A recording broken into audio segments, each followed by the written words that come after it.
Okay, शुरू करते हैं दोस्त। सबसे पहले हम बात करेंगे डेवलपमेंट लेंथ के बारे में। डेवलपमेंट लेंथ होता क्या दोस्त? डेवलपमेंट लेंथ यानी किसी भी स्ट्रक्चर को वो सपोर्ट जहाँ पे वो अपना पूरा डिजायर्ड स्ट्रेस को गेन कर पाए, यानी इतना सपोर्ट दीजिए जो कि डिजायर्ड स्ट्रेस को अचीव कर पाए। This is a development length. अब आइए हम लोग डेवलपमेंट लेंथ को कैसे निकालते हैं। डेवलपमेंट लेंथ ले रखा है L D equal to 5 sigma S, 5 sigma S 4 tau B D.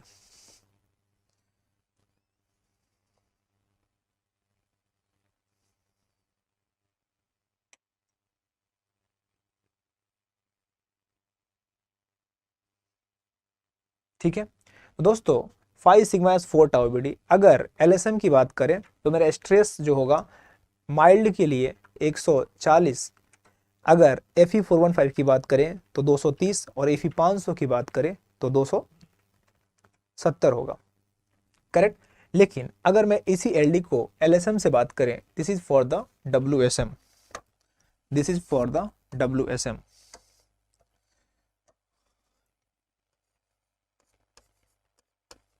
अगर मैं एल एस एम की बात करूं, development length equal to 0.87 F Y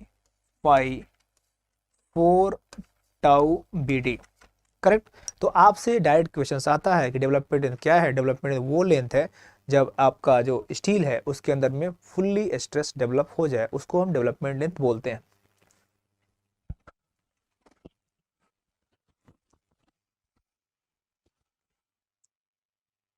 ठीक है, तो आपसे कोई एक्सप्रेशन की बात करता है तो 5 sigma S 4 tau B D, ये भी एक्सप्रेशन सही है, और 0.87 एफ 4 टाउ बी डी सही है। तो कभी ऑप्शंस में डब्ल्यू एस एम का देगा, कभी आपको एल एस एम का देगा। अब दोस्त इसमें एक टर्मिनोलॉजी है टाउ बी डी। फाई क्या है? Nominal diameter of the bar. Sigma S stress in bar at the section. Correct ना? तो सिग्मा एस आपका डब्ल्यू एस एम में क्या लेना है, और एल एस एम में tau B D design bond stress. ठीक है, अब बात है कि डिजाइन टाउ बी डी जो है डिजाइन बॉन्ड स्ट्रेस है, ये क्या है दोस्तों? ये आपका डिजाइन बॉन्ड स्ट्रेस है जो कि कोड ने इसको डिफाइन किया है हर अलग अलग ग्रेड के लिए। तो टाउ बीडी पे जो कोड ने डिफाइन किया है वो माइल्ड बार के लिए है, माइल्ड स्टील के लिए यानी प्लेन बार के लिए है, और वो बार किस में है? टेंशन में है। करेक्ट ना? तो जो वैल्यू दिया है M20 के लिए आपको, टाउ बीडी की वैल्यू M20 के लिए 1.2 है, M25 के लिए Kanchan nice, very good, thank you so much, बहुत बढ़िया, याद है आपको।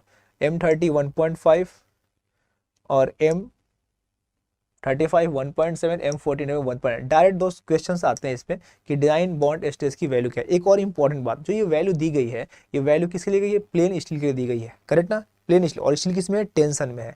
यानी स्टील कंप्रेशन में होगा तो इस वैल्यू के अंदर में चेंजेस होगा। क्या होगा?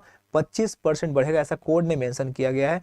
अगर, क्योंकि ये वैल्यू क्या है, दो बातें याद रखना है। This value is for the mild and also for the tension. ठीक है, अगर आपका डिफॉर्म्ड बार होता है, डिफॉर्म्ड बार यानी HYSD, इट मीन्स FE 415 और 500, इसका डिफॉर्म्ड बार का रेफरेंस कोड क्या है? IS 1788। हम लोगों ने आपको जब इंट्रोडक्शन क्लास किया था तो बताया था डिफॉर्म्ड बार का जो भी आपका साइज है, जो भी आपका स्पेसिफिकेशन है, उसकी कोड को फॉलो करता है 1780। तो ये भी आपका एक ऑब्जेक्टिव है, जहाँ आया उसका रिवीजन भी हो जाएगा।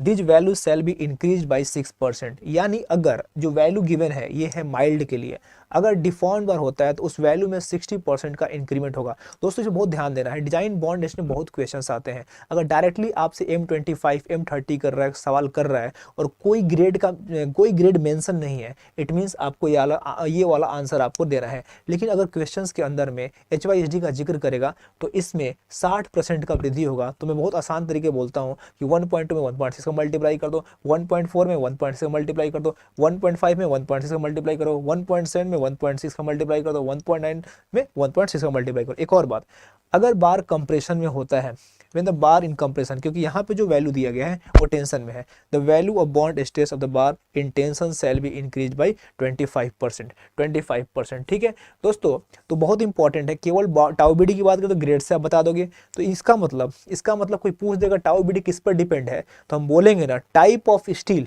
और grade of concrete. Tau BD की वैल्यू कैसे, ये ग्रेड के लिया और एक इसके लिए माइल्ड के लिया, तो टाउ बीडी की जो वैल्यू है यहाँ पे टाइप ऑफ स्टील और ग्रेड ऑफ कॉन्क्रीट पे है।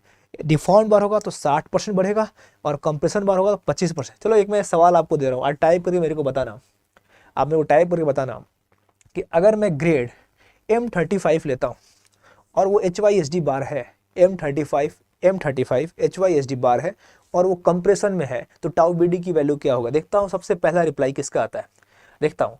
अगर M35 ग्रेड है और वो स्टील जो कि है कंप्रेशन में है, तो आपका टाउ BD क्या होगा, क्विक। कंचन यादव 2.72, वीरेंद्र 3.4, जो ये सबका अलग अलग आना शुरू हो गया। अरे यार 3.4 3.4 3, जूही, वंदना, रमना, रामा, सतीश चंद्रा, हिमांशी, अंशिका, हिमांशी। तो दोस्त टाउ BD बहुत बढ़िया। टाउ BD मेरे को वैल्यू क्या है, आपको 1.7 में 60% बढ़ेगा HYSD कारण और 25% बढ़ेगा इसका कंप्रेशन के कारण, है ना। तो ये होगा। अब वैल्यू मेरे को पता नहीं है, वेरी गुड। अगर शायद मेरा 3.4 होना चाहिए ना, बहुत। अरे इतना वेरिएशन कैसे हो रहा है, मैं मुझे लगा कि एक ही वैल्यू आएगा, तो समझो भैया वेरिएशन बहुत ज्यादा आने लगा।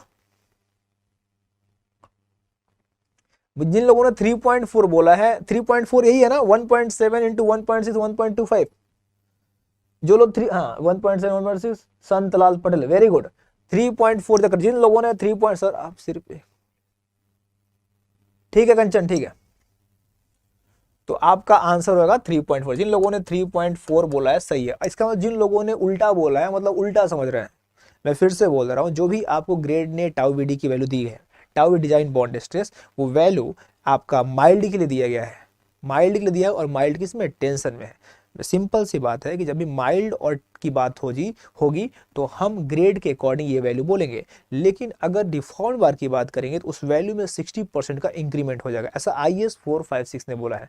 अगर वो बार में कंप्रेशन होगा तो 25% करेगा। इसमें बहुत ज़्यादा सवाल आता है। मैं फिर से बोल रहा हूँ, आपको जो ऑप्शन होंगे ना, अब इसमें एक ऑप्शन सी भी दे देगा, 1.7 भी दे देगा, एक ऑप्शन 1.7 इंटू 1.6 भी हो जाएगा, एक ऑप्शन 1.7 इंटू 1.6 1.25 देगा।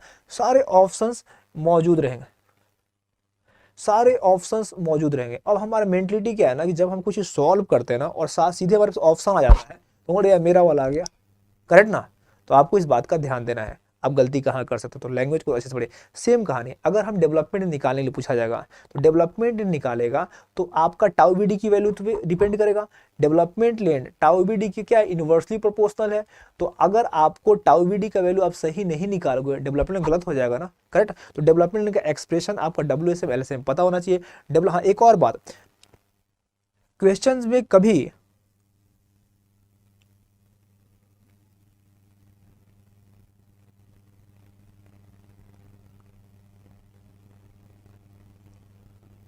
हाँ रोशन होगा, ठीक है। लिसन, अब आते हैं WSM में। दोस्त WSM के लिए टाउ BD की वैल्यू आपके सामने है, ठीक है। टाउ BD की वैल्यू क्वेश्चंस में कभी आपको WSM LSM करके नहीं आता है। अब बच्चों के मन में सवाल आता है कि डेवलपमेंट हम WSM से निकालें कि LSM से निकालें। तो डेटा देख के समझ आएगा। अगर टाउ BD मेंशन किया है तो टाउ BD का डेटा देख के समझ में आता है कि हमको WSM से करना है। टाउ BD का डेटा देख के लगता है कि वो LSM से करना है। अगर डेटा भी नहीं दिया है, डेटा भी नहीं दिया है और कुछ भी क्लियर नहीं है, बिल्कुल M25 की बात किया है, FE415 की बात किया है, ठीक है, कुछ नहीं क्लियर किया, तो हमेशा हमारा अप्रोच LSM का होगा, करेक्ट ना। अगर उस बार JEE में कई बार सवाल आ चुका है कि हम उस पर भी अप्लाई किए और हमारा आंसर ऑप्शंस में अवेलेबल नहीं था। जब अवेलेबल नहीं होगा तब फिर हम WSM के अप्रोच करेंगे, ठीक है दोस्तों। तो टाउ BD से और डेवलपमेंट लेन से अब कोई भी सवाल आपसे छूटना नहीं चाहिए। ऐसा। अब हम दोस्त बात करेंगे एंकरिंग के लिए। एंकरिंग की बात करें, बेंड, जो बेंड है, कोड ने क्या बोला, ये कोड का मैं लाइन रखा,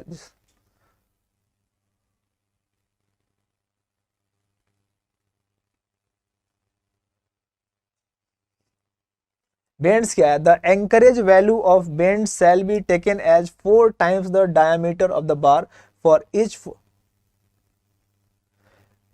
45 degree bend subjects to a maximum 16 times the diameter of the bar, correct. इसका मतलब क्या हुआ, अगर मैं 45 डिग्री बेंड करता हूं तो लेंथ कितना, तो 4 5 होता है। अगर मैं एंकरेज क्या है, कोई लेंथ स्टेट है, सपोर्ट जगह नहीं है, तो उसको क्या करते हैं, बेंड कर देते हैं। हमारे पास सपोर्ट पे प्रॉपर जगह नहीं है, तो हम उसको क्या करते हैं, बेंड कर देते हैं। तो बेंड अगर 90 डिग्री पे किए तो 90 का मतलब कितना, 24 5, फिर 90, फिर आपको क्या कर 90 डिग्री बेंड कर दिया, करेक्ट। तो फिर हर यानी कि हर 45 पे 4, यानी 45 कर रहा है तो 4 फाई, 90 कर रहा है तो 8 फाई, 135 करेगा 12 फाई, और 180 करेगा तो 16 फाई, तो मैक्सिमम 16 फाई। तो यहां से एक सवाल बन सकता है कि हर 45 डिग्री पे लेंथ कितना होगा, तो आपका आंसर होगा 4 फाई, करेक्ट ना। अब दोस्त हुक के बारे में जिक्र किया है, आरसीसी के सब्जेक्टिव नोट्स प्रोवाइड कर दो सर। आप अपने घर का एड्रेस लिख दीजिए, मैं पहुंचा दूंगा प्लीज, ठीक है, आप एड्रेस दे दीजिए, मैं पहुंचा दूंगा। चलिए, हुक्स,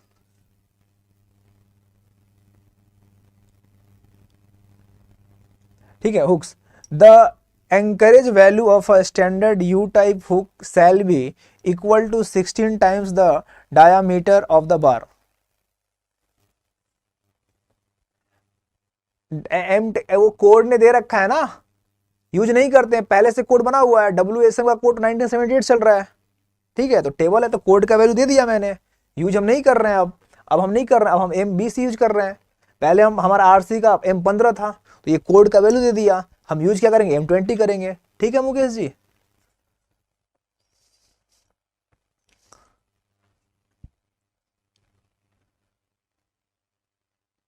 यू आर एंगर, तो हो जाओ एंगर, मेरा क्या जाता है, गुस्सा हो गए तुम्हारा जाएगा, मेरा क्या जाएगा,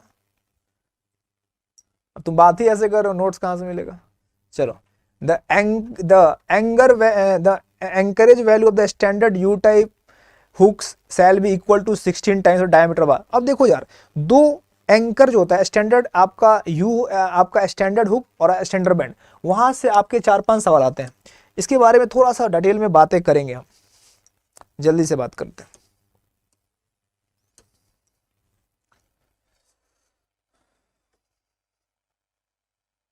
दोस्त अगर मैं बात करता हूं स्टैंडर्ड बैंड, स्टैंडर्ड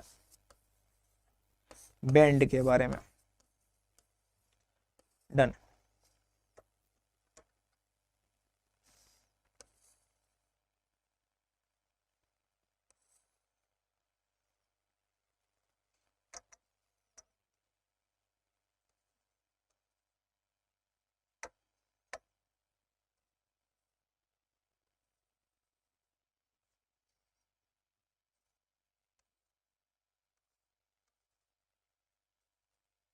दोस्त ये बेंड किया गया, तो यहाँ पे जो एंगल बन रहा है ना, जो रेडियस है ना आर, कोड ने डिफाइन किया है कि अगर ये जो रार का रेडियस है ना, अगर माइल्ड है तो 2 फाई होगा, अगर HYSD है तो 4 फाई होगा।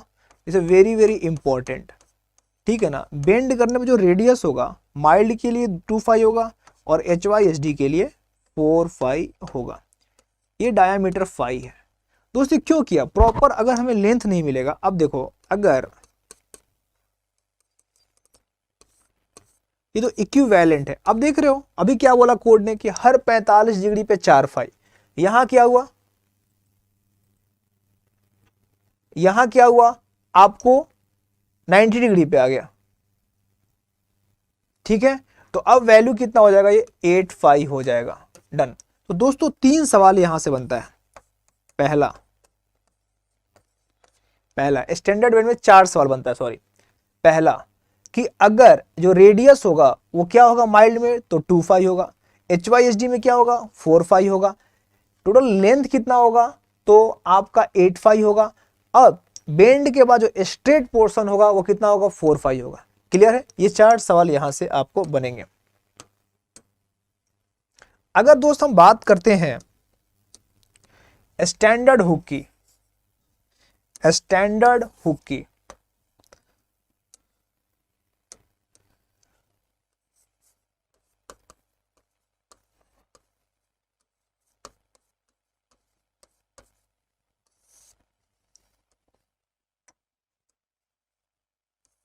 हुक के अंदर में जो बेंड होगा वो 180 डिग्री पे होगा।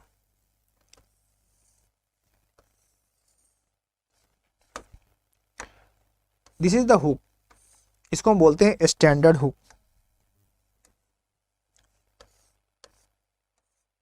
लिसन दोस्तों, अब ये जो रेडियस है ना, फिर सवाल आएगा कि जब स्टैंडर्ड हुक है तो रेडियस क्या होगा। सेम रेडियस R25 और R45, चाहे वो बेंड हो चाहे हुक हो, दोनों कंडीशंस में जो रेडियस होगा माइल्ड के लिए 25 होगा, HYSD के लिए 45 होगा। अगर किसी सवाल में मेंशन नहीं है कि माइल्ड है कि HYSD है तो हमेशा हम माइल्ड वाला कंसीडर करेंगे। डन।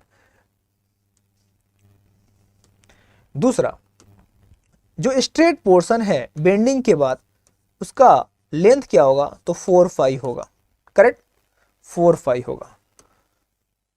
और एंकरेज लेंथ की बात करें, यानी पूरा घुमाने इसको सीधा कर देंगे तो ये लेंथ कितना होगा, एंकरेज लेंथ किसके लिए, स्टैंडर्ड हुक के लिए, तो 180 डिग्री के लिए 4-5 4-5 4-5 16-5।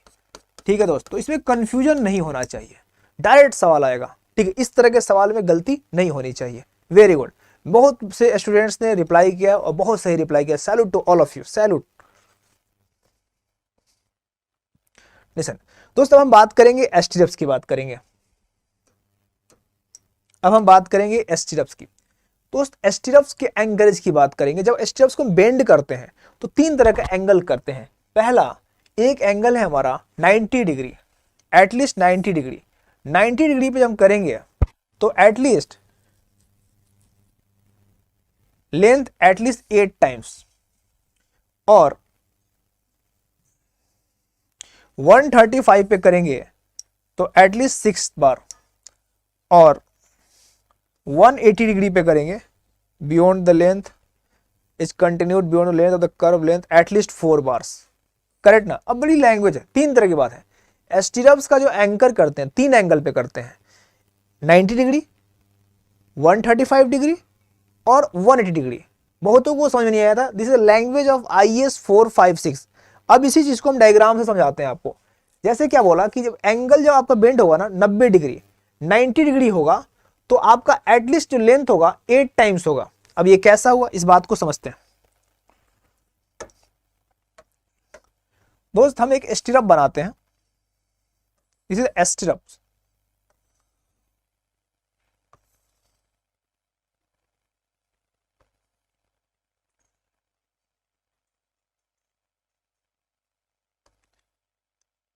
इसी को बोलते हैं एंकर, जो हम एंकर है, एडिशनल एंकर। डन। तो ये जो लेंथ है ना, यहाँ पे जो बेंडिंग है ना, कितने पे हुई, 90 डिग्री पे हुई है। अब सवाल है कि 90 डिग्री पे जब होगा तो इसका लेंथ कितना होगा। तो IAS कोड ने बोलता है, इसी को हम बोलते हैं स्टिरअप एंकर, कि जब 90 डिग्री पे होगा, जब 90 डिग्री पे होगा तो ये जो लेंथ होगा ना दोस्त, ये लेंथ होगा 8-5। Dia of stirrup is 5, the length is at least 8-5 होना चाहिए। अब हम बात करेंगे कि 135 पे होगा तो क्या होगा। 135 पे होगा तो क्या होगा।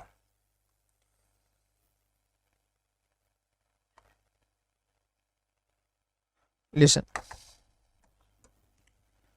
तो अगर मैं यहां से बेंड करूंगा तो ये 90 डिग्री हुआ, और 45 पे करूंगा तो 135 होगा। डन। अरे भाई बोलो यार। तो आपको समझ में आ गया होगा, ये हो गया आपका 135 डिग्री। 135 डिग्री का मतलब क्या हुआ, जो लेंथ है एटलीस्ट 6-5 होना चाहिए। अगर मैं स्टिरप्स को 180 डिग्री पे बेंड करूं,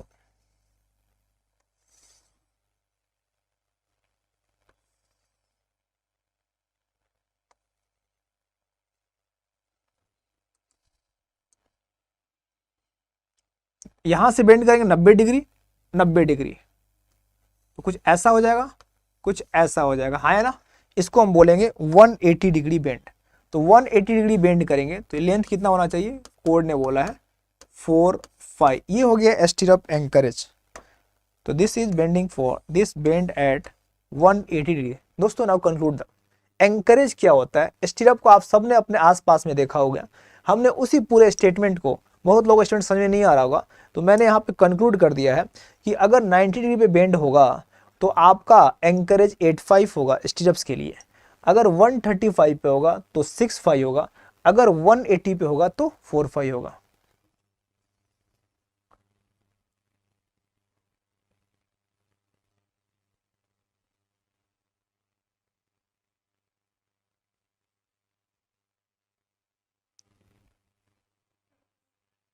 राजू यादव, पढ़ाई मतलब लाइफ को सुसाइड करने के लिए नहीं बना हुआ है, ठीक है ना। अगर हम स्ट्रेस ले रहे हैं, हम पढ़ने का मतलब चेंज करे पड़े ना, हम सीखने के लिए पढ़ रहे हैं ना, ठीक है। ये आप एम क्यों बनाते हो कि अगर हम कोई नौकरी मिल गया, ठीक है, हम उसके लिए तैयारी कर रहे हैं, लेकिन लाइफ वही नहीं है ना, करेक्ट ना। तो सीखते रहना हमेशा, बहुत निगेटिव नहीं होना है। आसपास में जो लोग हो रहे हैं उनको भी आप सिखाइए, समझाइए, इंजॉय करना है लाइफ के साथ, ठीक है। पढ़ाई आपको टेंशन दे रहा है, आपको डिप्रेस कर रहा है, तो पढ़ाई उसके लिए नहीं ना, पढ़ाई खुश होने के लिए, पढ़ाई इंजॉय करने के लिए, अपने आप को समझने के लिए है, करेक्ट ना। तो बहुत ज़्यादा सीरियस होने की जरूरत नहीं है, हम सीखते हैं। तो जो भी इस तरह के लोग आपके आसपास में हैं, आप भी उनको समझो। मुझे पूरा उम्मीद है कि हमारे जो बच्चे होंगे वो बहुत बेहतर करने वाले हैं आज न कल। चलिए,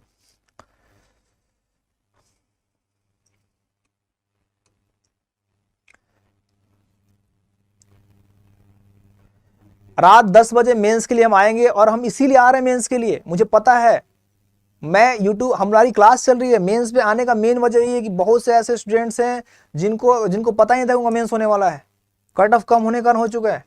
हम अपने तरफ से 100% देने को तैयार हैं। आप बिल्कुल 10:30 बजे बताएंगे, जो लोग भी मेंस के लिए एलिजिबल हैं या उनके आसपास लोग हैं, बच्चे बहुत परेशान हो चुके हैं, 30 दिन में क्या करेंगे, ठीक है। हम ये नहीं कह रहे कि हम 30 दिन में बहुत कुछ कर देंगे, लेकिन हमको गाइड करेंगे प्रॉपर तरीके से, तो जो हो सके हम उनके साथ हैं। बिल्कुल परेशान होने की जरूरत नहीं है। 10:30 बजे हमारी पूरी टीम आएगी और आपको बताएगी उसके बारे में। चलिए, बियरिंग स्ट्रेस एट बेंड्स,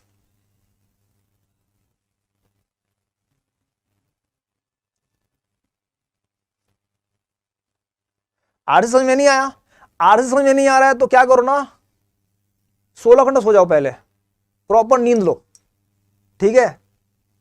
आराम से ध्यान वान करो, योग करो, बाद में फिर कभी पढ़ लेंगे, ठीक है। परेशान ना हुआ करो।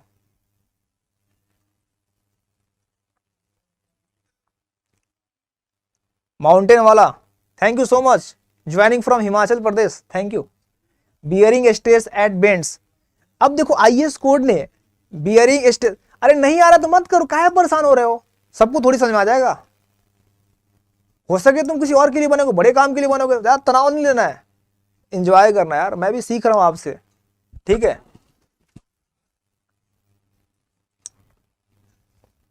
ज्यादा तनाव मत लिया कीजिए, जो चीजें नहीं समझ में आ रही छोड़ दीजिए, सिंपल सी बात है।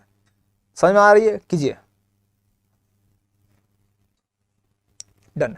अब बियरिंग स्ट्रेस जो होता है, जब हम बेंड करते हैं वहां पे बियरिंग स्ट्रेस डेवलप होता है। कोड ने क्या बोला है, बहुत इंपॉर्टेंट 2 पॉइंट है, 2 इंपॉर्टेंट ऑब्जेक्टिव के लिए, ठीक है, डन। अब आपका लिमिट स्टेट के लिए वैल्यू है 1.5 FCK 1+25, और वर्किंग के लिए वैल्यू क्या बोलता है, जो बियरिंग स्ट्रेस होगा बेंडिंग करने पे इन limit state, the stress shall not exceed this value, this stress should not exceed this value, यानी परमिसिबल वैल्यू है। अगर वर्किंग की बात करें, the bearing stress shall not exceed this value, ठीक है दोस्त, ठीक है। बहुत इंपॉर्टेंट क्या है कि आपको क्वेश्चंस क्या आएगा, या तो आपको एक्सप्रेशन आएगा कि बियरिंग स्ट्रेस का WSM के लिए क्या एक्सप्रेशन है और LSM के लिए क्या एक्सप्रेशन है, पहला सवाल। दूसरा सवाल क्या आएगा कि जो बियरिंग स्ट्रेस है, जो बियरिंग स्ट्रेस है LSM में कितना टाइम ज्यादा होगा, 1.5 टाइम ज्यादा होगा। इसका FCK 1+25/A हो जाएगा, और ये उसका 1.5 हो जाएगा, है ना, डन। अब हम बात करेंगे स्प्लाइसिंग के बारे में।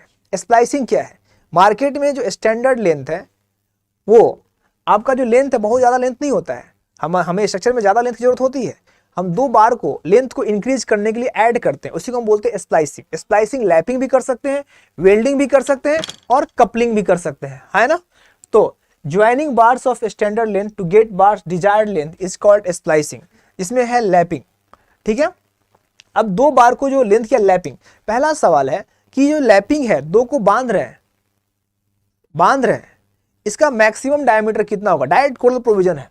तो for bar dia greater than 42 mm, greater than 42 mm lapping is not desirable from the, not desirable, यानी 32 mm डाया तक हम लैपिंग कर सकते हैं। क्यों नहीं करते हैं, जब डाया बढ़ जाएगा तो लेंथ, क्योंकि हमारे कोड ने डाया के टर्म में लैप लेंथ को दे रखा है, जितना डाया बढ़ता जाएगा लैप लेंथ बढ़ता जाएगा, तो हमारा क्या होता, अनइकोनॉमिकल हो जाएगा हमारे लिए। तो पुराने कोड में आपको कई सवाल आप प्रैक्टिस करोगे 36 में मिलेगा, लेकिन ये नए प्रोविजन में 32 में हो चुका है। ठीक है, यस नेहा। तो for bar dia greater than 32 mm lapping is not desirable, ये लैपिंग का मैक्सिमम साइज क्या है, 32 mm है। अब कोड ने आपको लैप लेंथ बेंडिंग टेंशंस के लिए, डायरेक्ट टेंशंस के लिए और कंप्रेशंस के लिए दे रखा है। बेंडिंग टेंशन क्या दे रखा है, मैक्सिमम ऑफ एलडी और 3/5, एलडी क्या है, डेवलपमेंट लेंथ, यानी डेवलपमेंट लेंथ, और 30 गुना डाया का, 30 गुना डाया का जो मैक्सिमम होगा वो हमारा बेंडिंग टेंशन के लिए होगा लैप लेंथ। अगर 2 एलडी और 30/5 जो मैक्सिमम होगा डायरेक्ट टेंशन के लिए होगा।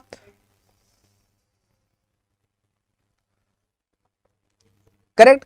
अगर कंप्रेशन है मैक्सिमम एलडी और 24/5, डायरेक्ट सवाल आएगा कि बेंडिंग टेंशन के लिए हमारा लैप लेंथ क्या होगा, डायरेक्ट टेंशन के लिए हमारा लैप लेंथ क्या होगा, और कंप्रेशन के लिए लैप लेंथ क्या होगा।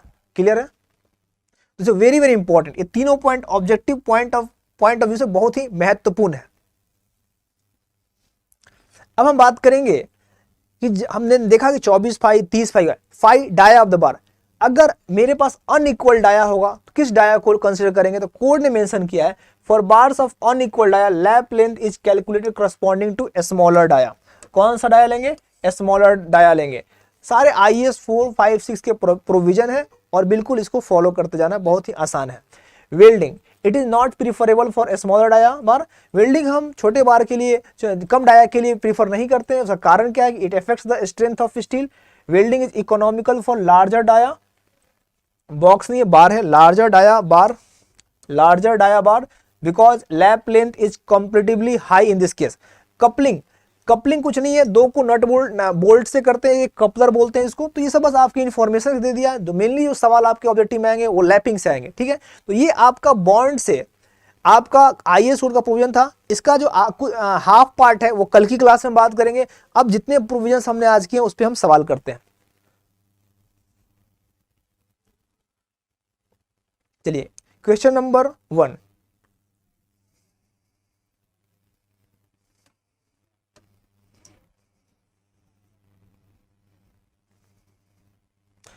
in limit state design permissible bond stress in the case of deformed bar is more than plain bar।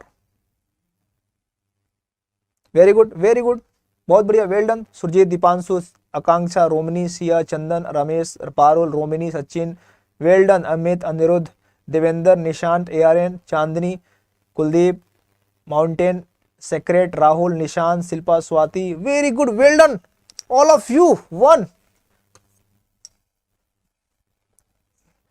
which one of the following statement is correct in reinforced concrete member the best way to ensure adequate bond is।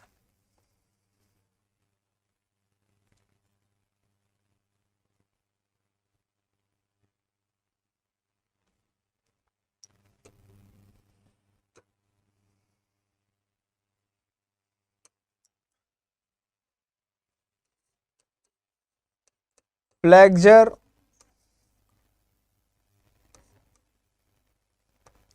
Stress हम निकालते हैं V/N/π liver arm. दोस्तों आपको पता है कि जो flexural stress है, आपको flexural stress always less than tau BD होगा। करेक्ट, यानी अगर कुछ चीज बॉन्ड में फेल होगा, फ्लेक्सुरल बॉन्ड में फेल होगा, तो फ्लेक्सुरल बॉन्ड टाउ BD से DI से ज्यादा हो तो फेल होगा। अब हमें टाउ को कम करने के लिए हमको क्या करना पड़ेगा, डिनोमिनेटर को बढ़ाना पड़ेगा। करेक्ट ना। तो अगर हम अपने लेंथ को बढ़ाते हैं तो क्या होगा? तो सबसे इकोनॉमिकल की बात है, बहुत से ऐसे तरीके हैं जिससे हम बॉन्ड को बढ़ा सकते हैं, अपने ग्रेड ऑफ स्टील को बढ़ाकर, ग्रेड ऑफ कंक्रीट को बढ़ाकर, नॉमिनल कवर को बढ़ाकर, ये सारे प्रोविजंस है जिससे हम बॉन्ड को बढ़ा सकते हैं। लेकिन सवाल है इकोनॉमिकल, तो इकोनॉमिकल का मतलब क्या हुआ कि same amount of area of steel होगा हमारा, डायामीटर को मैंने कम कर दिया और नंबर को बढ़ा दिया तो मेरा एरिया बढ़ गया, तो एरिया बढ़ गया तो मेरा स्ट्रेस कम हो गया। ठीक है, तो बहुत बढ़िया आंसर दिया, well done.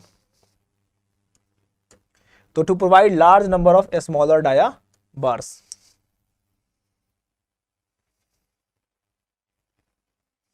Very good, very good. Question number 3 on screen board, which one of the following is correct expression. Expression based questions बहुत ज्यादा आते हैं डेवलपमेंट लेंथ में। To estimate the development length deformed reinforcement bar as पर IS code in limit state design.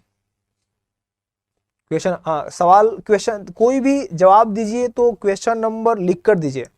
बहुत लोग पुराने वाले का जवाब देते रहते हैं तो मुझे आइडिया मिल पाता है कि इस सवाल का जवाब दे रहे हो कि पहले वाले का दे रहे हो। तो प्लीज आप लोग क्वेश्चन नंबर मार्क करके ऑप्शंस लिखिए।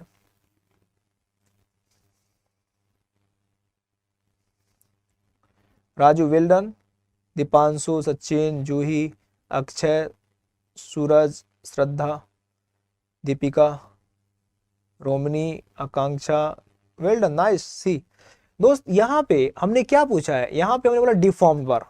डिफॉर्म्ड बार अगर जो बेसिक फॉर्मूला है अगर माइल्ड है तो फाई सिग्मा एस, यानी ये वाला WSM के टर्म में दे रखा है 4 टाउ BD, करेक्ट। अब डिफॉर्म्ड बार है तो ये टाउ BD आपने बोला 60% इंक्रीज कर जाएगा, तो 60% इंक्रीज कर जाएगा तो ये फॉर्मूला मॉडिफाइड करके 1.6 टाउ BD बन जाएगा, नहीं सॉरी 6.4। हम क्या करेंगे 4 में इंटू कर देंगे ना 1.6 का, तो क्या हो जाएगा 6.4 हो जाएगा, करेक्ट आंसर। तो आपका आंसर हो जाएगा 5 सिग्मा एक्स 6.4 टाउ BD।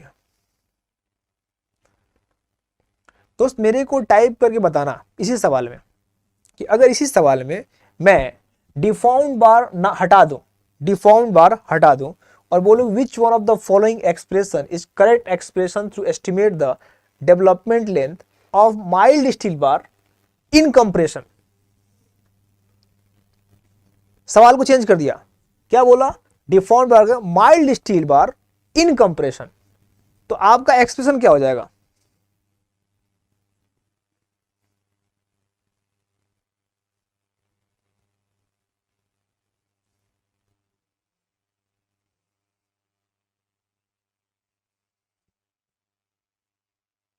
अरे टाइप करो, ऑप्शन में नहीं है। अब गोली देना शुरू कर दिया तुम लोग। आप मेरे को ना कोफिशिएंट बता दो, 5 सिग्मा एस टाउ BD होता है ना। मेरा सिंपल सा सवाल है कि बेसिक फॉर्मूला में कोफिशिएंट 4 होता है ना, और जब HYSD किया तो 6.4 हो गया ना। केवल टाइप करके बता दो मेरे को कि माइल्ड स्टील होगा और कंप्रेशन में होगा तो कोफिशिएंट क्या होगा?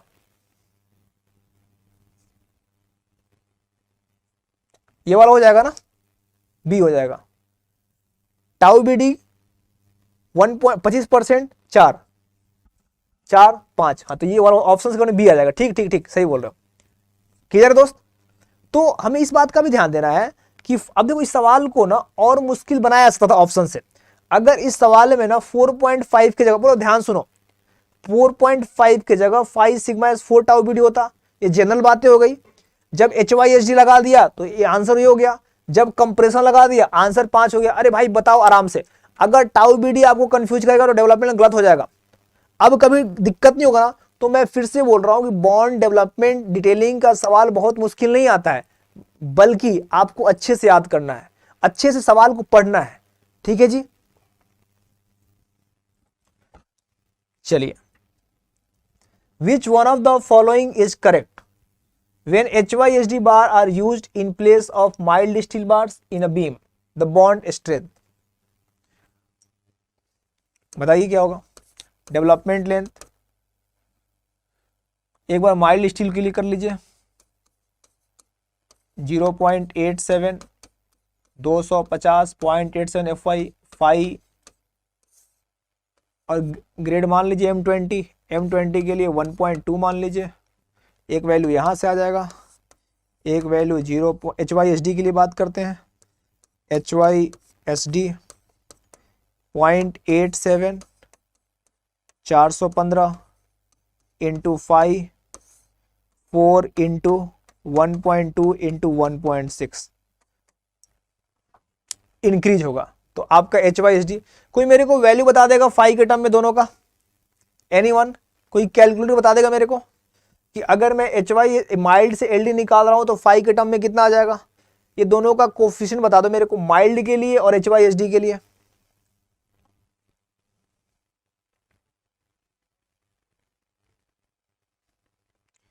एच वाई एस डी के लिए 37.6,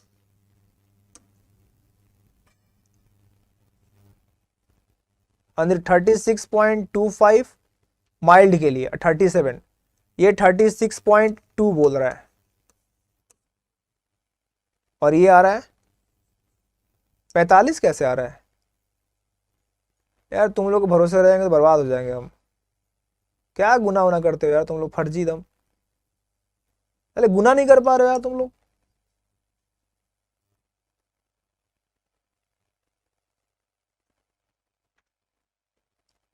अरे ऐसे नंबर टाइप कर यार, कौन एच वाई एस डी कौन वाली लिख के तो बताओ यार। 36.6 किसका है?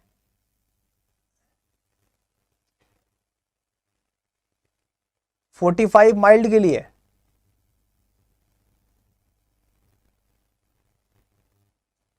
थर्टी 36.2। अब किसका विश्वास करें हम, बताओ? H Y 37.6, Aniket 37.6। चलो रौनक, ये 45 कैसे आ जा रहा है तुम्हारा? करेक्ट। दोस्तों बाकी अब तुम्हारे भरोसे नहीं रहेंगे, अब कल से कैलसी लेके आना पड़ेगा हमको अब। चलो अब बताइए चौथे का आंसर क्या है? इंक्रीज होगा।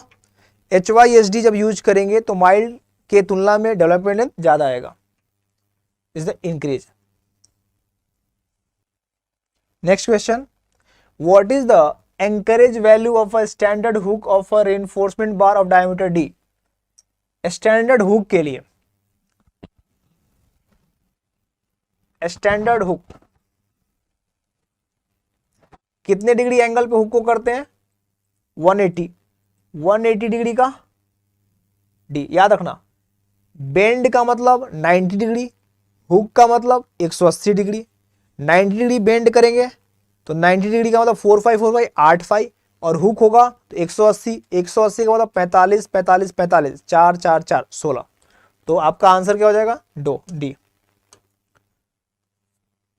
Well done, well done, nice.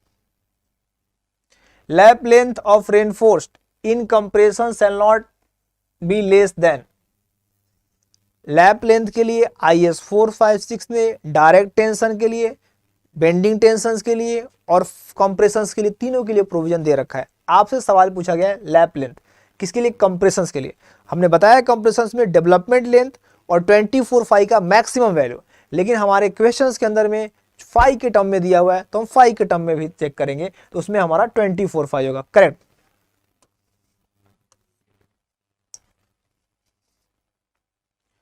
The development length in compression for 20 mm, this is the mm not meter, 20 mm diameter deformed bar of grade Fe415 embedded in concrete of grade M25 whose design bond stress 1.4 mention है आपको। Development ने बता दीजिए मेरे को। देखते हैं पहला आंसर कौन देता है।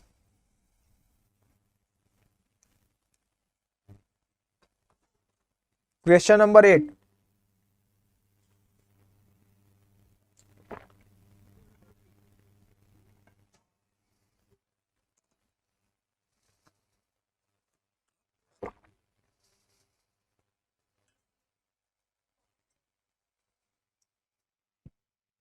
सिया। अब इसमें भी आंसर वेरी आ रहा है, मैं बार बार समझा रखा हूं भाई। डेवलपमेंट लेंथ का वैल्यू है 1.4, समझ में आ गया। एलएसएम का है, उसमें भी आधे लोग गलत जवाब दे रहे हो। अरे कुछ बचा ही नहीं, कोई सी बोल रहा है, कोई बी बोल रहा है, कोई ए बोल रहा है।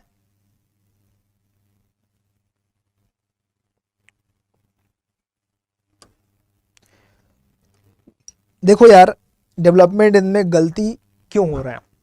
टाउ बीडी की वजह से। टाउ बीडी कितना रखना है? अगर H Y S D bar है तो 60% बढ़ेगा, कंप्रेशन है तो 25% बढ़ेगा, ना माइल्ड स्टील है और टेंशन में है तो एच टी वही वैल्यू रहेगा। सिंपल सी बात है। तो सबसे पहले क्लियर करो ना कि टेंशन में है, कंप्रेशन में है, माइल्ड है, एच वाई एस डी है। तो दिक्कत जो आंसर में जो वेरिएशन आ रहा है ना, उस वेरिएशंस के आने की वजह वही टाउ बी डी है, और उसके बारे में ही बोल रहे हैं बार बार। इसको हल्के में मत लीजिए। अगर इस तरह के सवाल हम एग्जाम में गलत करते हैं तो संभावना नहीं है सिलेक्टेड होने का। इसमें गलती नहीं होना चाहिए, बिल्कुल भी नहीं होना चाहिए। तुक्का मार रहे हैं सब ना, तो मार ले तुक्का फिर। Development length equal to 0.87 F Y, grade कितना है 415, 415। डाया कितना है 20 mm, 0.87 F Y 5, 4 tau B D, 4 tau. अब देखो भैया, कंप्रेशन में है, डेवलप किसमें? कंप्रेशन में है, कंप्रेशन में है और एच वाई एस डी में है, करेक्ट ना? तो आपका जो टाउ बी डी का वैल्यू सवाल में दिया है ना 1.4, तो 1.4 किसके लिए? माइल्ड में है, टेंशन के लिए है। अब ये बन गया क्या? अब ये बन गया एच वाई एस डी, तो 60% की वृद्धि हो गई इसमें, और वो भी किसमें है? कंप्रेशन में। अरे भाई बोलो ना। तो आंसर गलत होने का वजह, कुछ लोग 1.4 पे बना दिए, कुछ लोग 1.4 इंटू 1.6 कर दिए, और कुछ लोग 1.4 इंटू 1.6 इंटू 1.25। तीनों की जनता थी, तीनों ने बनाया, खूब मजे किए। अब कितना आ रहा है?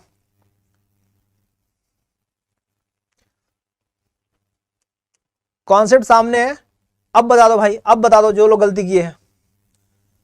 645 लॉक कर दे भैया, 645।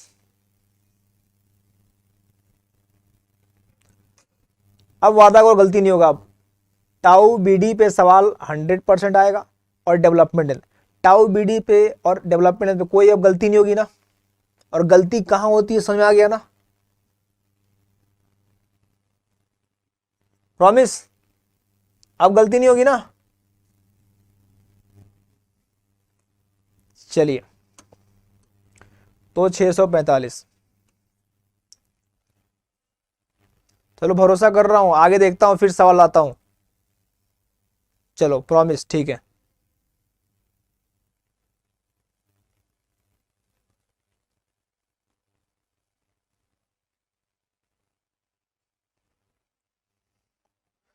The bond between steel and concrete is mainly due to.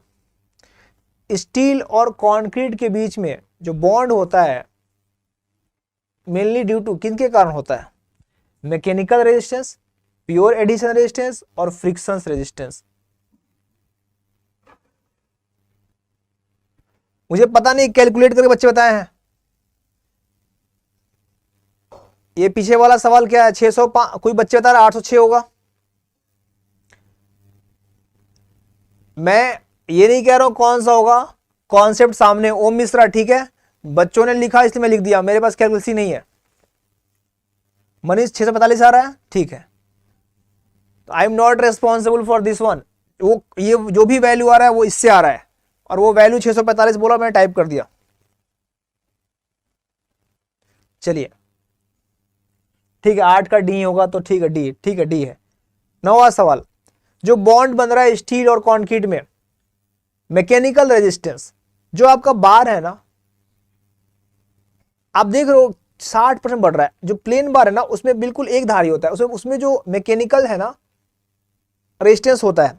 अगर एच वाई एस डी बढ़ाते हैं ना, क्यों 60% बढ़ रहा है? क्योंकि उसके अंदर छोटे छोटे रिप्स होते हैं, वो ज्यादा अच्छे से बॉन्ड करता है। जो उसका बनावट है ना एच वाई एस डी का, वो बॉन्ड करता है, यानी मैकेनिकल कारण है ना, तो मैकेनिकल रेजिस्टेंस तो होगा। प्योर एडिशन का मतलब क्या होगा?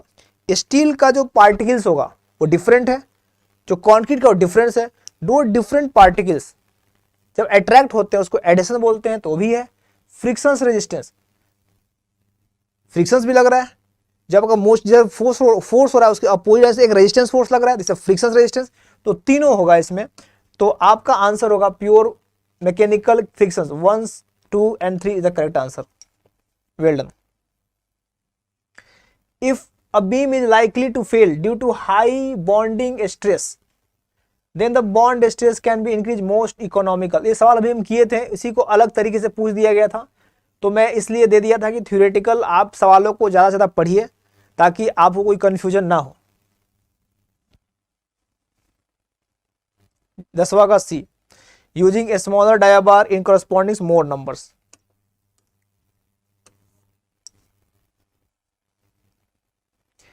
For bar in compression the value of bond stress of bar in tension of M20। क्या बोल रहा है कि जो बार M20 ग्रेड है ना, उसका जो बॉन्ड स्ट्रेस है ना टेंशन में, ऑब्वियस बात है कोड ने जो भी M20 का वैल्यू दे रखा है वो टेंशन में दे रखा है। अब वे बार कंप्रेशन में होगा तो उसमें क्या करेंगे?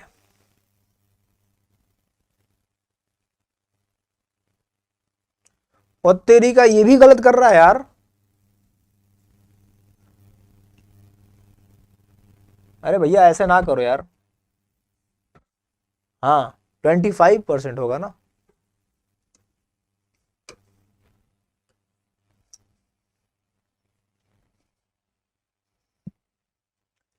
Lap length including anchorage value of hooks for bars in flexural tension. आपको लैप लेंथ कोड ने कंप्रेशन, डायरेक्ट टेंशन और फ्लेक्सुरल टेंशन के लिए दे रखा है। आपसे जो सवाल पूछा गया है इंक्लूडिंग हुक्स बार इन फ्लेक्सुरल टेंशन के लिए दिया गया है। Question number 12। Well done Bimlesh. Lakshmi आपका गलत है। स्वाति, अरे अरे यार मेरे को समझ नहीं आती है, बिल्कुल स्ट्रेट फॉरवर्ड चीजें हैं और सब कुछ मैंने एक्सप्लेन किया है, इसमें भी गलती क्यों हो रहा है?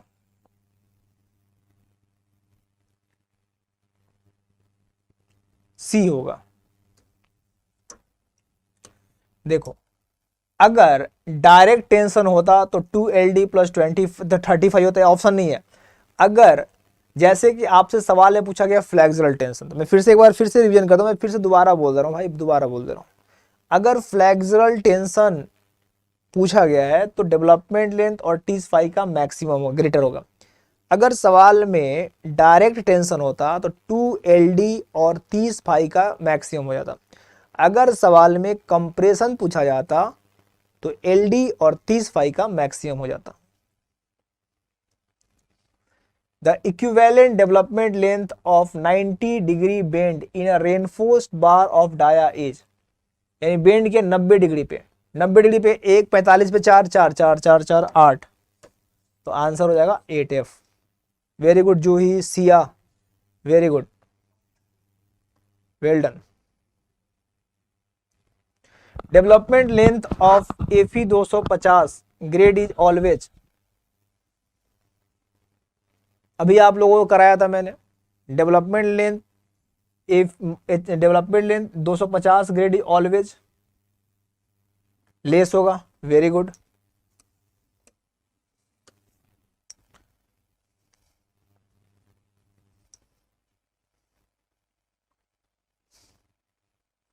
The radius of bend for HYSD, HYSD के लिए रेडियस ऑफ बेंड क्या होगा? रेडियस आपको दो बताया था, माइल्ड के लिए 2 पाई और पाई कर दिया, पाई की जगह फाई होगा। It's not pi, it's phi. ये फाई हो गया, ये फाई हो गया, फाई हो गया, फाई हो गया, है ना। चलो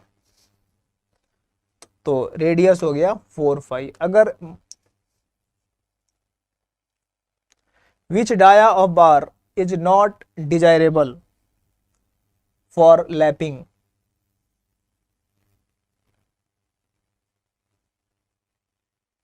question number 16। B Shraddha, Mahima, Komal, ओम मिश्रा, चांदनी, अनिरुद्ध, सिद्धार्थ, मुकेश, रंजीत, अरे वाह वेलन, बहुत बढ़िया। ऐसे रिस्पॉन्स दो, ऐसे रिस्पॉन्स दो, नाम ही ना पढ़ पाऊं मैं। बहुत बढ़िया, सब बी देख रहे हैं, एक ऑप्शन दिखता है मजा आ जाता है। बहुत बढ़िया, हिमांशु, रुचि, धर्म, रामा, सिद्धार्थ, वेल्डन, पारुल, शिवम, आर्यन, रंजीत, सिविल, मस्ती, कामिनी, अमन, पुष्पा। हाँ बिल्कुल पुष्पा सही बोल रहे हो। चलो, the length of straight portion of a bar beyond the end of hook should be at least, जब बेंड किया और हुक किया तो जो स्ट्रेट पोर्शन है उसका लेंथ क्या होगा? चाहे वो बेंड हो चाहे हुक हो, दोनों में सेम है। कितना है बताइए, कितना है बताइए?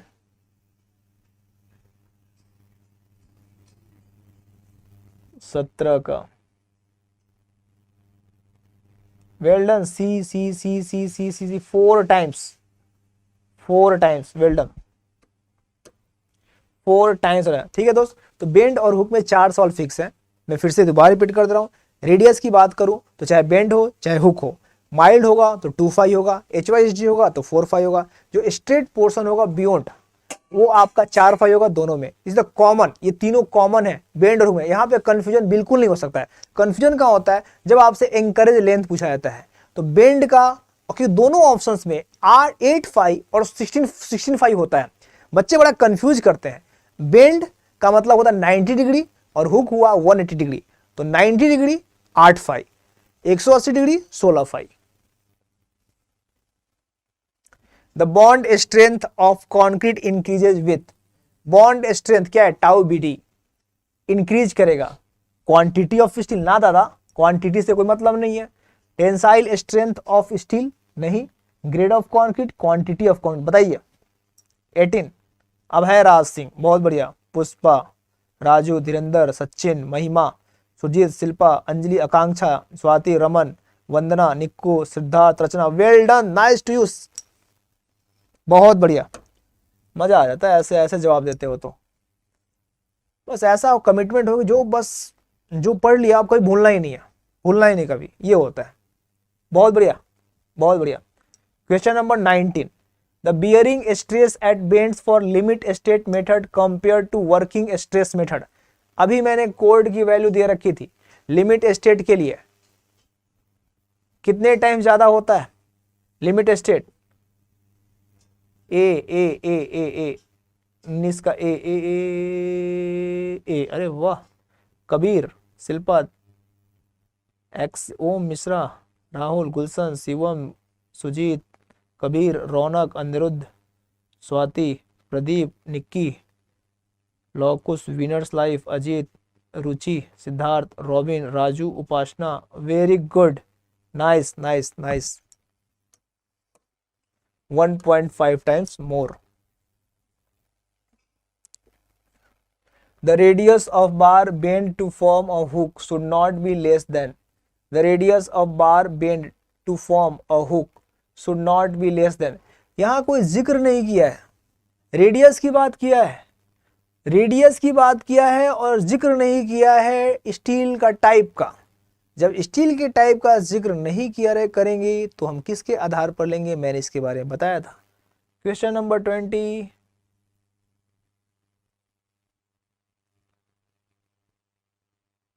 Well done. फंस गए बच्चे भाई, कुछ बच्चे 4 में है, कुछ बच्चे 2 में है, फिर कंफ्यूजन। मेरे को समझ नहीं आ रहा है कि आप सुनते नहीं हो क्या? मतलब दिमाग में एकदम फिक्स कर लियो ना, मतलब कसम खा लियो, बस सुनना है और करना आपने मन किया है। हाँ? एक बार तो पढ़ाते से बताया, उसके बाद 2 बार बताया, फिर बता रहा हूं, उसके बाद गलती किए जा रहे हो। अरे डाया माइल्ड के लिए होता है 2 फाई, HYSD के लिए 4 फाई, यहाँ कहीं लिखा है? कोई बस बोला है radius of the bar should not be, नहीं दिया है। पूरे RCC में बोल रखा है भाई, अगर तेरे को ग्रेड ऑफ स्टील चाहिए और मेंशन नहीं है तो हम माइल्ड को लेंगे ना। अब नहीं होना चाहिए गलती, अब नहीं होना चाहिए, अब नहीं होना चाहिए, पक्का घुस के मारूंगा, अब हो जाए गलती तो, अब नहीं होना चाहिए। The designed bond stress of M20 grade concrete is, tau BD।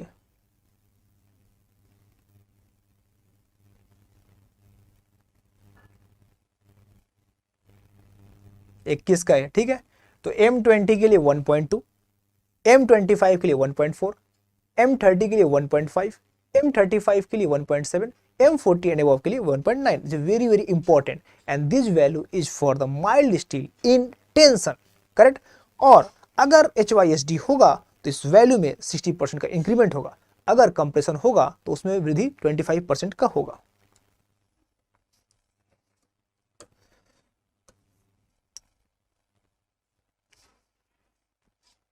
Development length is inversely proportional to, लिख लो फॉर्मूला। गलती मत कर भाई, जल्दीबाजी मत किया करो, ध्यान से बताया करो। 0.87 FY 4 टाउ BD इनवर्सली, ये बढ़ेगा ये घटेगा, ये घटेगा ये बढ़ेगा। बहुत बढ़िया। डिजाइन बॉन्ड स्ट्रेस बोल सकते हैं LD inversely proportional to tau BD। चलिए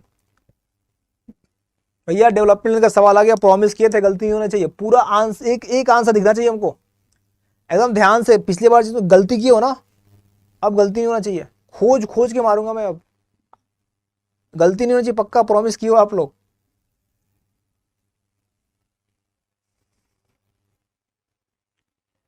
सिया 144, देखते हैं। योग, the first answer come from Siya.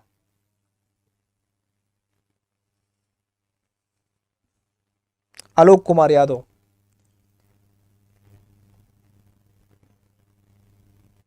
Shivam Soni, Ramesh Kumar, Abhay Raj, Deepak, Aman, Kashish, Romini, Rama Kushwaha, Shraddha, Shivam.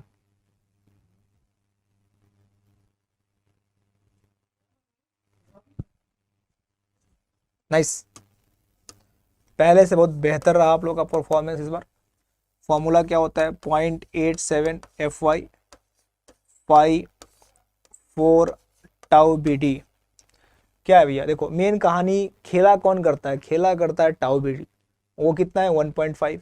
Development निकालना है किसका? एफी, जैसे एफी दिखा 6% बढ़ गया, सॉरी 60%, नॉमिनल का और 12 है, which is fully stress in tension, tension में है तो केवल आपको 60% वृद्धि करना है। तो 0.87 500, डाया जो होगा 12 mm, 4 इंटू 1.6, 60% का इंक्रीमेंट हो गया। टाउ BD की वैल्यू 1.5 हो गई, तो ये वैल्यू हो जाएगा 544 mm। तो मैक्सिमम क्या, लगभग 95% लोगों का सही है। ठीक है, अब देख लो भाई, तो ये अच्छी बात है कि मुझे एक इम्प्रूवमेंट देखने को मिला, लेकिन इसके बाद भी कुछ लोग गलत किए हैं। ठीक है, तो बाकी जो लोग गलत कर रहे हो, मैं एक ही बात को 10 बार बोल रहा हूँ, तो मुझे समझ में नहीं आ रहा है। आप खुद चिंतन कीजिए कि आखिर अब क्या करना है। मैं बार बार उस बात को बोल रहा हूँ, मेजोरिटी पहले की तुलना में बेहतर किए हो, बहुत बढ़िया। तो केवल यहाँ आगे टिक लगाना ये नहीं करना है, आप चेक करो ना कि अगर सारे सवाल कर पा रहे हो, सब कुछ पढ़े हो, सब कुछ रिवाइज करो, तो ये देखो ना कितना कॉन्फिडेंट आ रहा है आपको, सब कुछ आ रहा है। आपने चलो एक गलत किया, फिर उसी के रिलेवेंट दूसरा सवाल आता है तो उसको सही करो। तो आप अपने लेवल पे अपने को चेक करो कि तुम कितना कॉन्फिडेंट फील कर रहे हो, तुमको ये इसको देख कर क्या तुमको बेनिफिट मिल रहा है, नहीं मिल रहा है, तुम पहले कैसे थे अब क्या आ रहा है।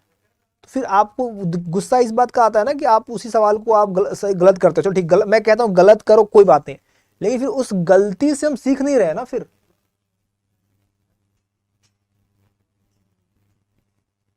चलिए, question number 24 on the screen. दो स्टेटमेंट, एक एसर्शन एक रीजन। एसर्शन क्या है? The development length of HYSD FE 415 is less than the mild. अभी निकाला आपने कि डेवलपमेंट लेंथ क्या होता है, माइल्ड से ज़्यादा आता है, तो पहला स्टेटमेंट क्या हो जाएगा? गलत हो जाएगा, तो पहला रॉन्ग हो गया। रीजन क्या दे रखा है? The permissible bond stress for HYSD FE 415 bar is more than the mild.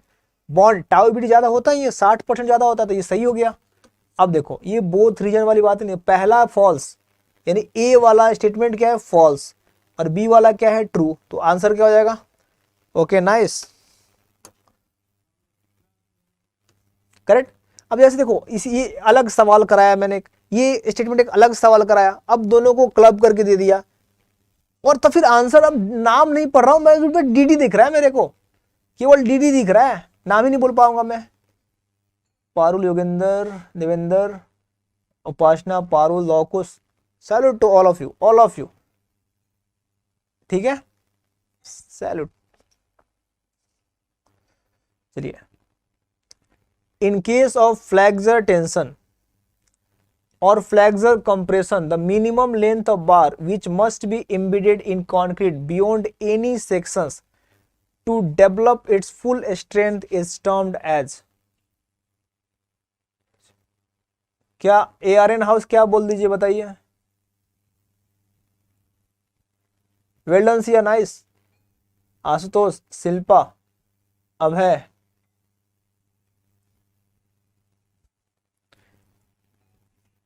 Development length, ये वो लेंथ क्या है, in case of flexural tension, flexural compression, the minimum length, वो कम minimum length which must be embedded, जो कि concrete के अंदर में इम्बेडेड किया गया है, beyond any section it's full strength, this is the development length, है ना। वेरी गुड, बहुत बढ़िया।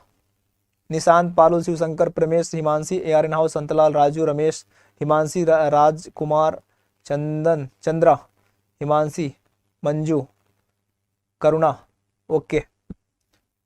आइए क्वेश्चन नंबर 26, मैच है, मैच दो लिस्ट है 1 और 2, सारे क्लब कर दिया है, पहले का कॉन्सेप्ट और आज का कॉन्सेप्ट। देखते हैं पहला आंसर किसका आ रहा है।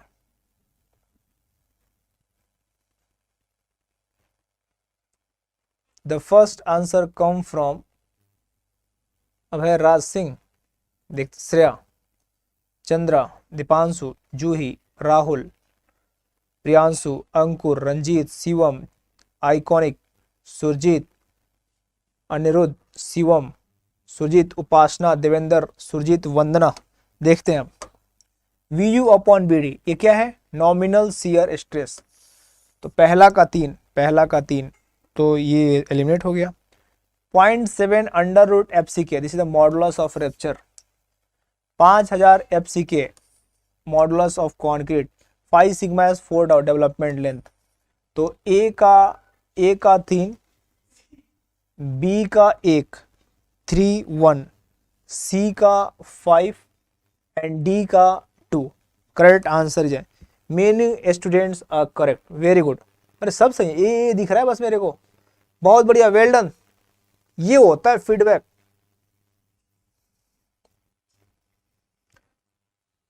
आज का दोस्त लास्ट सवाल आपके स्क्रीन पे है। जिस तरह से आपने अपने परफॉर्मेंस को लगातार बेहतर कर रहे हो, उम्मीद है कि इसका भी जवाब बेहतर दोगे और एक बेहतरीन इस क्लास का एंड हम कर पाएंगे। तो लिस्ट है फ्लैक्सरल शियर बॉन्ड डिफ्लेक्शन, चारों डाल रखा है, और इधर है minimum depth of sections, longitudinal steel enforcement, stirrups, anchorage in support. देखते हैं पहला आंसर किसके तरफ से आ रहा है। Who give the first answer, Rinsu Singh. अब सही है गलत है देखते हैं। First is Rinsu Singh, second Abhay Raj, लेकिन दोनों का आंसर अलग अलग है। अभय का D है, रिंसू का C है। अरे वाह, संतलाल यादव D, बड़ा ऑप्शन चेंज होने लगा, D D D D D.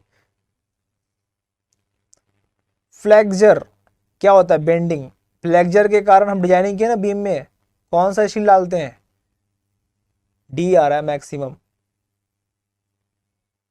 Apoorva, साक्षी, श्री नारायण, दीप्ति, हिमांशी, रमा कुशवाहा, सुधा, मंजू, परमेश, हिमांशी, भारत, पारुल, सुजिता, संतलाल, सचिन, कोमल, अनीता, अंकुर, शिवम। अब सब लगा सेटिंग कर लिए, सब D लिख रहे हैं। अब शुरू में BCD किए, अब सब सेटिंग कर लिए। अरे बस सब D बोलो यार, D लग रहा है। अंजलि, अब देख ले, हम सबका D है, अब देख लेते हैं भाई। फ्लैक्सरल बेंडिंग की डिजाइनिंग हम करते हैं तो क्या हो, लॉन्गिट्यूडनल बार। तो longitudinal steel is the flexural, first का। दूसरा शियर कौन लेता है, स्टिरप्स। तीसरा बॉन्ड एंकरेज इन सपोर्ट, और डिफ्लेक्शंस के लिए मिनिमम डेप्थ लेते थे। तो A का 2, B का 3, C का 4, D का first. D is the correct answer. Salute to all of you, बहुत बढ़िया, वेल डन, वेल डन। दोस्तों बॉन्ड के प्रोविजंस आज आपको लेकर आए थे, और उससे रिलेटेड हम लोगों को बहुत बेसिक क्वेश्चंस किए। कल डिटेलिंग की बात करें, डिटेलिंग में बड़ा बच्चों को कन्फ्यूजन होता है, डिटेलिंग को बहुत अच्छे से समझेंगे और उस पर और बढ़िया बढ़िया सवाल करेंगे हम। ठीक है, आज के लिए इतना ही। हंसते रहिए, मुस्कुराते रहिए। उम्मीद है कि आपको क्लास अच्छा लगा होगा, आगे और बेहतर करने की कोशिश करेंगे। Thank you so much, good night to all of you.